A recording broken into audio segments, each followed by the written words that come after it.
By the final stage of the Thousand-Year Blood War, power levels in Bleach are at their absolute peak. With reality-warping abilities, conceptual powers, and hybrid forms all in play, only a handful of characters truly separate themselves from the rest. This list follows the most widely accepted manga scaling while pointing out where the biggest debates usually happen. No bias, just feats, statements, and overall matchup logic. Let's start from the bottom and work our way up. Special mention to the other captains and Squad Zero members that barely reach out top 10. At top 10, we have our head captain Genryusori Shigekuni Yamamoto, even though he got clapped by Yhwach in the earlier part of the Thousand-Year Blood War. That loss looks bad at first glance, but the context matters. Yamamoto didn't lose because he was weak, he lost because his Bankai was specifically countered and stolen. In straight combat without that hard counter, his raw kill power is still among the highest in the entire series. His Bankai, Zanka no Tachi, is one of the most lethal abilities ever shown in Bleach. Instead of wide flames, it compresses all his fire into heat stated to rival the sun's core. This gives him absurd offensive and defensive pressure at the same time. Zanka no Tachi East focuses the heat into existence. Racing strikes, West surrounds him with heat armor that most opponents can't even approach, South summons the corpses of those he has burned, and North delivers a massive finishing slash. Very few captain-level fighters have shown the ability to survive direct contact with any of these. On pure destructive capability and battlefield dominance, Yamamoto still clears the majority of the cast. What keeps him out of the absolute top tier is the direction the final arc takes.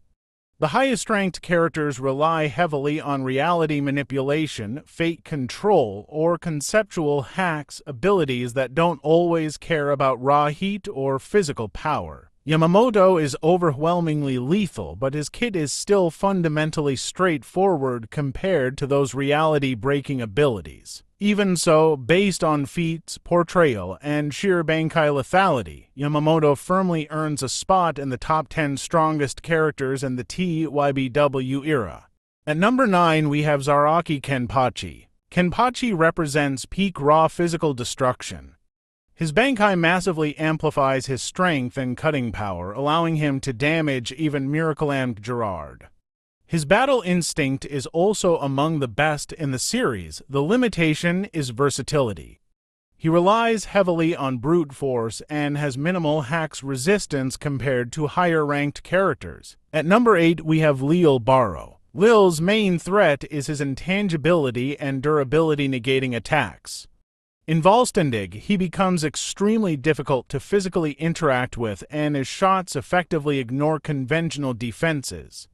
This makes him deadly in direct engagements.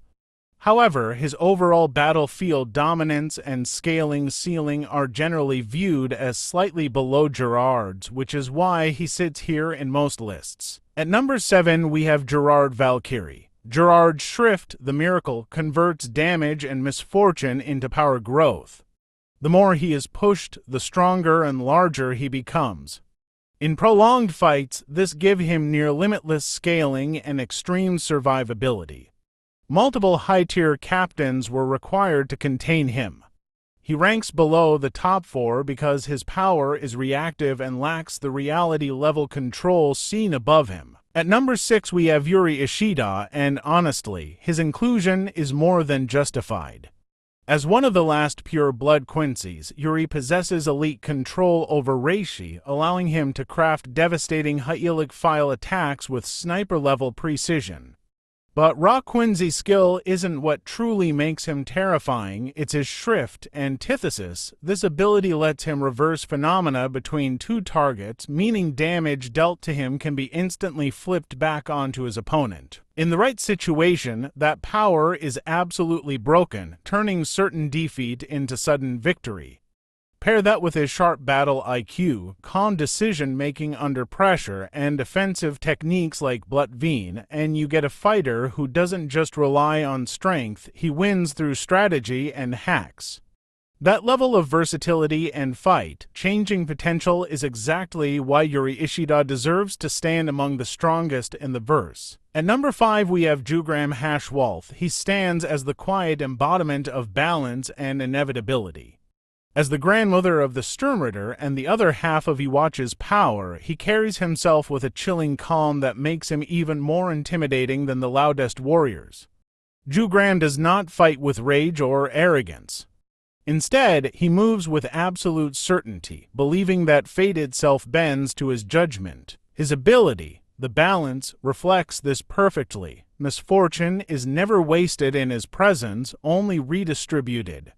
Behind his composed exterior lies a man shaped by loyalty and harsh destiny, making every appearance feel heavy with consequence. When Jugram steps onto the battlefield, it never feels like a clash of strength. It feels like the scales of fate are about to tip. At number 4 we have Ichigo Hyosube. Ichigo operates on conceptual manipulation.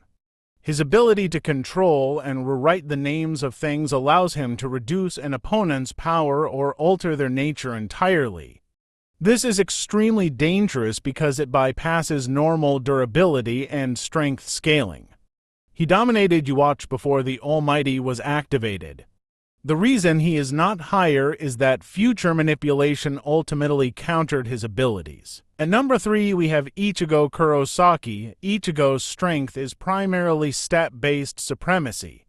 His true Bankai form combines Shinigami, Hollow, and Quincy traits, giving him massive attack power, speed, and durability. He is one of the few fighters who can directly pressure top-tier enemies head-on. However, unlike the top two, Ichigo lacks high-level reality or perception manipulation, which is why he usually sits at number 3 despite his overwhelming combat stats. At number 2 we have the Gotsusuke Aizen. Aizen's core weapon is Kyoka Sugetsu, which causes complete hypnosis once someone sees its release.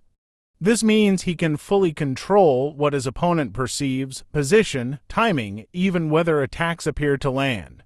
Combined with the Hogyoku, which gives him extreme regeneration and evolution, Aizen becomes incredibly hard to defeat permanently. He ranks this high because his win condition relies on deception and survivability rather than brute force. Even this list is all Aizen's plan LOL. At number 1 we have Yhwach. Of course you guys already know who it is. Yhwach's dominance comes from the Almighty, which lets him see all possible futures and then choose the one where he wins. This is not just prediction, it is active outcome manipulation. Once he understands an ability, he can also negate its effectiveness going forward. On top of that, he has extremely high spiritual pressure and absorption abilities. What makes him number 1 is simple. Most opponents cannot land a decisive win on someone who can rewrite the future of the fight. That is the most widely supported power ranking heading into Part 4, the Calamity. The top 5 are relatively stable across the community, but the real debates begin around the middle of the list, especially between Ichigo and Aizen supporters. If the anime adds new scenes, some placements, especially Yuryu's, could shift. If you disagree with any placement, comment your full top 10. The most well-argued take might be featured in the next video.